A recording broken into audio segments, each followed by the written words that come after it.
সুপ্রিয় দর্শক, আসসালামু আলাইকুম। রিফা রান্না রেসিপি থেকে সবাইকে স্বাগতম। আজ আমি আপনাদের সাথে শেয়ার করব টক ঝাল মিষ্টি আমসত্ত্ব রেসিপি, বা এটাকে ম্যাঙ্গো বারও বলতে পারেন। এভাবেই যদি একবার তৈরি করা শিখে যান তাহলে কিন্তু আর কখনো দোকান থেকে ম্যাঙ্গো বারগুলো কিনে খেতে হবে না। আশা করছি আমার আজকের রেসিপি আপনাদের কাছে খুবই ভালো লাগবে। আর রেসিপি ভালো লাগলে ভিডিওতে অবশ্যই একটি লাইক দিয়ে শেয়ার করার অনুরোধ রইল। আর রেসিপিটি কেমন হয়েছে তা অবশ্যই কমেন্টে লিখে জানাবেন। তাহলে আর কথা না বাড়িয়ে চলুন রেসিপিটি একবার দেখে নিই। আমি এখানে ১ কেজি থেকে বেশি আম নিয়েছি। এই আমগুলোকে খোসা ছাড়িয়ে আমি এরকম ছোট ছোট পিস করে কেটে নিয়েছি। এখন এগুলোকে একটি কড়াইতে দিয়ে দিচ্ছি আর কিছুটা পরিমাণে পানি দিয়ে দিচ্ছি। পানি দিয়ে এই আমটাকে একটু সেদ্ধ করে নেব।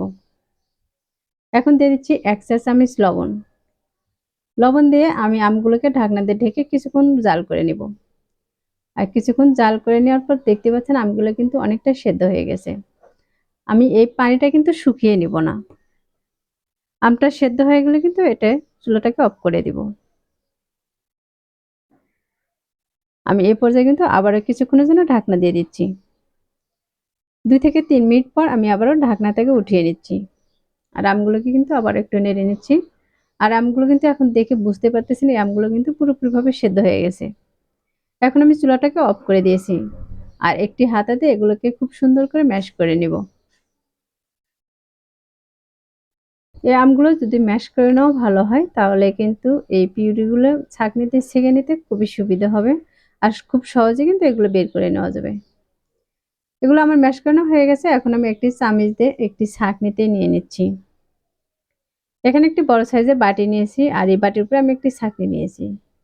এই ছাঁকনিতে আমের পিউরিগুলোকে আমি খুব ভালোভাবে ছেঁকে নেব। একটি চামিচ দিয়ে এভাবে করে নাড়া দিলেই কিন্তু আমের পিউরিগুলো খুব সুন্দরভাবে বেরিয়ে আসবে।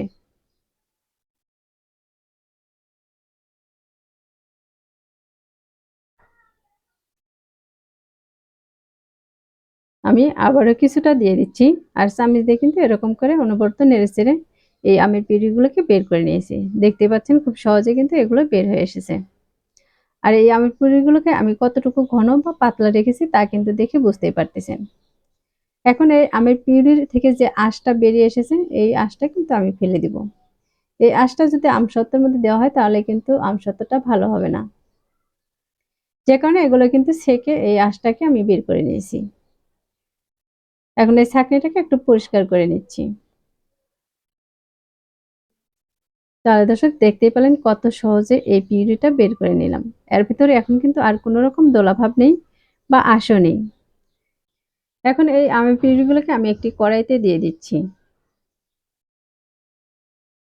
এখন এর মাঝে দিয়ে দিব আমি ১.৫ কাপ পরিমাণে চিনি। মিষ্টিটা আপনারা আপনাদের পছন্দ অনুযায়ী দিয়ে দিতে পারেন। তার সাথে দিয়ে দিচ্ছি ১/২ চা চামচ লবণ। মরিচের গুঁড়া দিয়ে দিব আমি এখানে ১.৫ চা চামচ। ঝালটাও আপনারা আপনাদের পছন্দ অনুযায়ী দিয়ে দিতে পারেন। আর দিয়ে দিচ্ছি ১/২ চামচের মতো হলুদের গুঁড়া। দিয়ে দিচ্ছি ভাজা মশলার গুঁড়া ১/২ চা চামচ। এখন এই মশলাগুলোকে আমি আমের পিউরির সাথে একটু ভালোভাবে মিশিয়ে নিব। এগুলো ভালোভাবে মিশিয়ে নিলে কিন্তু এই মশলাগুলো আর দোলা পেকে থাকবে না। দেখতে পাচ্ছেন এ পর্যায়ে কিন্তু আমি মশলাগুলোকে খুব ভালোভাবে মিশিয়ে নিয়েছি। মশলাগুলো যদি দোলা পেকে থাকে তাহলে কিন্তু এই আমসত্ত্বটা খেতে ভালো লাগবে না। এবার এই আমটাকে আমি জাল করে নিব ৪ থেকে ৫ মিনিটের মতো।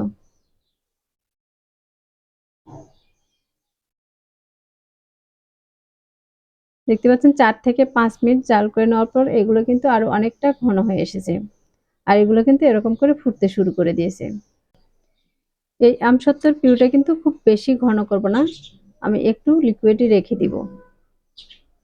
তাহলে কিন্তু এগুলো দ্রুতই শুকিয়ে যাবে। এরপর যে আমি চুলাটাকে অফ করে দিয়েছি আর আমি একটু চেক করে দেখিয়ে নিচ্ছি। এই হাতাতে এরকম করে দাগ কেটে নিলে কিন্তু দেখেন এক পাশ থেকে আরেক পাশে চলে যাচ্ছে না। তার মানে এটা কিন্তু খুব পারফেক্ট ভাবে হয়ে গেছে। এখন আমি এখান থেকে চামিচ দিয়ে একটি প্লেটে উঠিয়ে নিচ্ছি। আমি যে প্লেটে দিয়ে রৌদ্রতে দিয়ে দিব সেই প্লেটে নিয়ে নিব।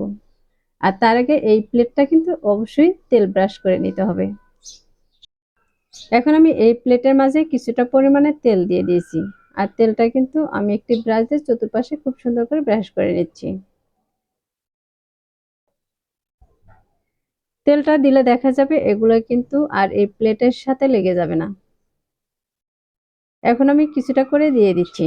এখানে যতগুলো দেওয়া যাবে আমি ততগুলোই দিয়ে দিব।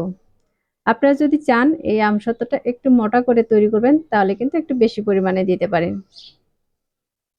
আমি আজকের এই আমসত্ত্বটা কিন্তু খুব বেশি মোটা করব না। একটু পাতলা করে তৈরি করব। যে কারণে কিন্তু আমি একটু পাতলা করে দিয়ে দিচ্ছি। আর কতটুকু পরিমাণে দিয়েছি তা কিন্তু দেখে বুঝতেই পারতেছেন। এখন এই থালাটা ধরে এভাবে একটু ট্যাপ করে নিলে দেখবেন খুব চতুর্পাশে কিন্তু খুব সুন্দরভাবে ছড়িয়ে যাবে। আর চামচ দিয়ে দিলে দেখা যাবে এক পাশে কিন্তু মোটা হবে, আরেক পাশে পাতলা হবে। এখন আমি আরেকটি প্লেটে নিয়ে নিচ্ছি। এই প্লেটে কিন্তু একইভাবে আমি তেলটা ব্রাশ করে নিয়েছি। এখন আমের পিউরিটা দিয়ে দিচ্ছি। আর এরপরে আমি কিছুটা চিলি ফ্লেক্স দিয়ে দিচ্ছি।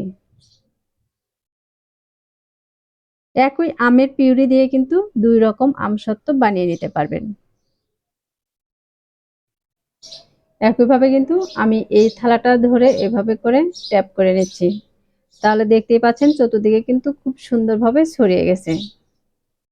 আর বাকিগুলো কিন্তু আমি আরো প্লেটে দিয়ে দিয়েছি। এখন একদিনের রোদে দেখেন এটা কতটুকু শুকিয়ে গেছে।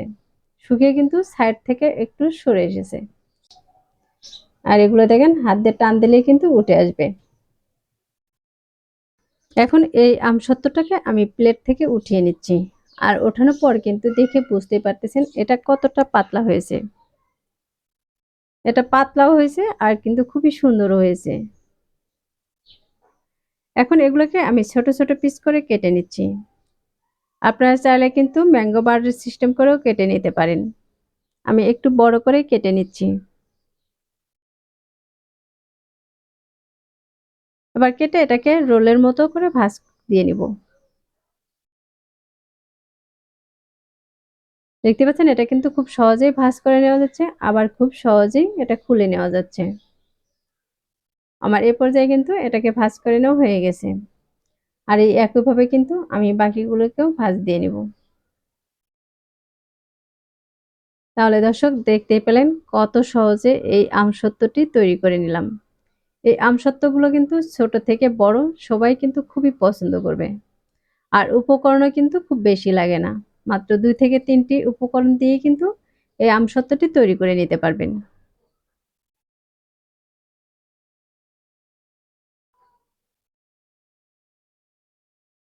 এখন আমি অন্য একটি প্লেটে যে দিয়ে দিয়েছিলাম সেগুলোকেও কেটে নিচ্ছি। আমি একইভাবে কিন্তু এটাকেও কেটে নিব।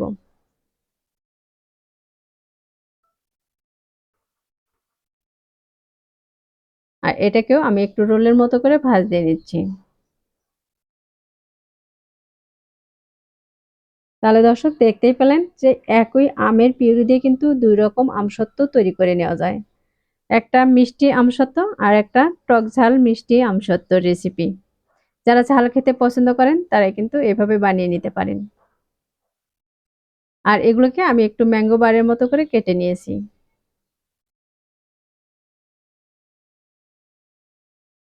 আর এখান থেকে আমি এটাকে ছিঁড়ে দেখিয়ে দিচ্ছি এটা কত সহজে ছিঁড়ে যাচ্ছে।